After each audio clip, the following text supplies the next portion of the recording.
আসসালামু আলাইকুম রহমতুল্লাহি ওয়া বারাকাতুহু। আজকে আমার ভিডিওটির মূল বিষয় হচ্ছে দুটি। প্রথম বিষয়টি হচ্ছে বন্যা অবস্থায় মানুষ যদি পাক পবিত্র পানি না পায় তাহলে তারা কিভাবে ওযু করবে এবং গোসল করবে।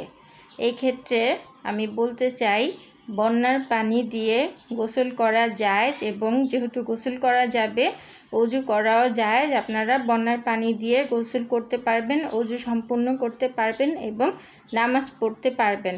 যদি সেজদা দেওয়ার জায়গা না পান অসুবিধা নেই। এরকম অবস্থায় আপনারা যে কোনো একটি জায়গায় বসে রুকু সেজদা বসেই করে আপনারা নামাজ আদায় করতে পারবেন। কোনো ব্যক্তি বসে বসে রুকু সেজদা করতে অক্ষম হলেও চোখের ইশারায় নামাজ আদায় করলেও মহান আল্লাহ পাক তা কবুল করেন।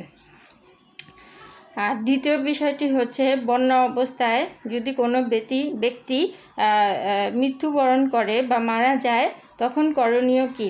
তখন করণীয় হচ্ছে যদি কোথাও একটুও জমিন না থাকে মৃত ব্যক্তিকে কবর দেওয়ার জন্য, এমতো অবস্থায় তাকে দাফন কাফন এবং জানাজার নামাজ পড়িয়ে তাকে বন্যার পানিতে ভাসিয়ে দিয়ে দেওয়া যাবে। আশা করি আপনারা আমাদের দেশের ভাই বোনরা এই দুইটি বিষয়ে জানার পর উপকৃত হবেন এবং এই অনুযায়ী আমল করবেন। আর সকলের জন্য আরজি রয়ে গেল আমাদের বন্যা কবলিত ভাই বোনদের জন্য, সকল মুসলমান ভাই বোনরা আল্লাহর কাছে দোয়া করবেন তাদের সুরক্ষার জন্য।